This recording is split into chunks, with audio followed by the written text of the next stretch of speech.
പിതാവിനും പുത്രനും പരിശുദ്ധ റൂഹായിക്ക് സ്തുതി. കർത്താവിൽ ഏറ്റവും സ്നേഹമുള്ളവരെ, അതിപരിശുദ്ധമായ ദൈവത്തിൻ്റെ സാന്നിധ്യത്തിൽ നമുക്ക് ഒരുമിച്ചിരുന്ന് പ്രാർത്ഥിക്കാം. നാം ദൈവത്തിൻ്റെ അരികിലാണ് ഇരിക്കുന്നതെന്നുള്ള ചിന്തയോടുകൂടെ വളരെ ചെറിയ നിമിഷം ദൈവത്തിൻ്റെ ജീവനുള്ള വചനത്തെ നമുക്ക് ഉള്ളങ്ങളിൽ ധ്യാനിക്കാം. ഇന്ന് നാം ചിന്തിക്കാനായിട്ട് പോകുന്ന, പ്രാർത്ഥിക്കാൻ ഒരുങ്ങുന്ന വചനം ആവർത്തന പുസ്തകം 1-ാം അധ്യായം 7-ാം വാക്യമാണ്. നിങ്ങൾ ഈ പർവ്വതത്തിങ്കൽ താമസിച്ചത് മതി, തിരിഞ്ഞ് യാത്ര ചെയ്ത് മോര്യരുടെ മലനാട്ടിലേക്ക്, അതിൻ്റെ അയൽ പ്രദേശങ്ങളായ അരാഭ മലനാടും താഴ്വീതി, ദക്ഷിണദേശം, കടൽക്കര എന്നിങ്ങനെയുള്ള കനാന്യ ദേശത്തേക്ക്, ലെബാനോനിലേക്ക്, യുഫ്രത്തീസ് എന്ന മഹാനദി വരെയും പോകുവിൻ. ഇതാ ഞാൻ ആ ദേശം നിങ്ങളുടെ മുമ്പിൽ വച്ചിരിക്കുന്നു. പ്രിയപ്പെട്ടവരെ, ഇസ്രായേൽ ജനത്തോട് കർത്താവ് അരുളി ചെയ്യുന്ന വാക്കുകളാണ്, നിങ്ങൾ ഈ പർവ്വതത്തിൽ താമസിച്ചത് മതി. ദൈവം നമുക്ക് നൽകുന്ന സന്ദേശം, നമ്മുടെ ജീവിതത്തിൽ മാറി മാറി വരുന്ന സാഹചര്യങ്ങൾ പലപ്പോഴും ഉന്നതമായ നമ്മുടെ വിളിയിലേക്ക് നമ്മെ നടത്തുന്നതാണ്. നാം പഠിക്കേണ്ടതും ചിന്തിക്കേണ്ടതുമായ ഏറ്റവും വലിയ വസ്തുത, ഈ ലോകത്ത് നാം ജീവിക്കുമ്പോൾ സ്ഥിരമായി നമ്മുടെ കൂടെ ഒന്നുമില്ല. സാഹചര്യങ്ങൾ വ്യത്യാസം വരും, സാമ്പത്തികവും ഭൗതികമായ മേഖലകൾക്ക് വ്യത്യാസം വരും, കൂട്ടുകാർക്ക് വ്യത്യാസം വരും, ബന്ധുമിത്രാദികൾക്ക് മാറ്റം വരും, എല്ലാ മേഖലകളിലും വ്യത്യാസങ്ങൾ വരും. ചിലപ്പോൾ ഒരു നാട്ടിൽ നിന്ന് മറ്റൊരു നാട്ടിലേക്ക് മാറി താമസിക്കേണ്ടത് വരും. ചിലപ്പോൾ പ്രതികൂലങ്ങൾ വരാം, ബുദ്ധിമുട്ടുകൾ വരാം.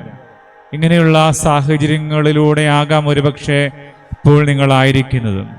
ഒരു കാര്യം വിശ്വസിച്ചു കൊള്ളുക, നാം ആരും ഇവിടെ താമസിക്കേണ്ടവരല്ല, മറിച്ച് വാഗ്ദത്ത ഭൂമിയായ, വാഗ്ദത്ത സ്ഥലമായ സ്വർഗരാജ്യത്തിലേക്ക് ചേരേണ്ടവരാണ്.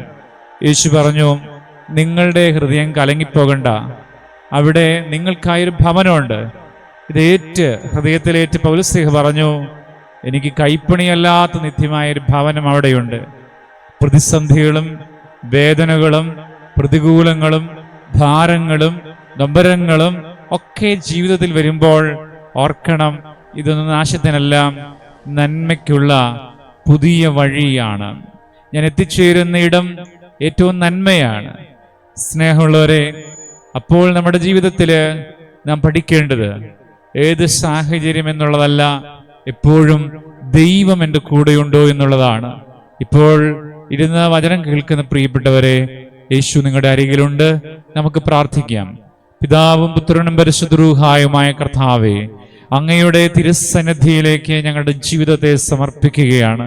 ഞങ്ങൾക്ക് അങ്ങയുടെ മക്കളായി ജീവിക്കുവാൻ, നല്ല വ്യക്തിത്വത്തോടുകൂടെ ഈ ഭൂമിയിൽ ദൈവത്തിൻ്റെ സാക്ഷികളായി നിലകൊള്ളുവാൻ, അങ്ങയുടെ വചനത്തെ സ്വീകരിക്കുവാൻ, ആത്മീയമായി ഉണരുവാൻ കർത്താവ് ഞങ്ങളെ സഹായിക്കുമാറാകണമേ.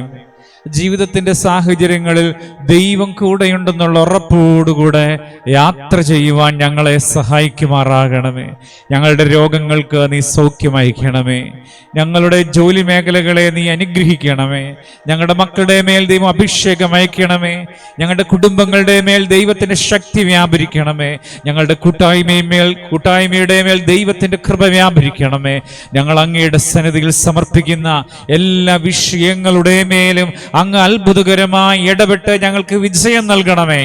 ഇന്ന് ഞങ്ങൾ ഏറ്റെടുത്ത് പ്രവർത്തിക്കുന്ന എല്ലാ മേഖലകളിലും സമ്പൂർണ്ണ വിജയം കർത്താവ് നൽകുന്നതിന്, ഞങ്ങൾ നടത്തുന്നതിന് നന്ദി പറയുന്നു. സ്വർഗരാജ്യത്തെ ലക്ഷ്യമാക്കിക്കൊണ്ട് ജീവിതത്തെ വിശുദ്ധിയോടുകൂടെ അങ്ങയുടെ തിരുസന്നിധിയിൽ സമർപ്പിക്കുവാൻ ഞങ്ങളെ സഹായിക്കണമേ.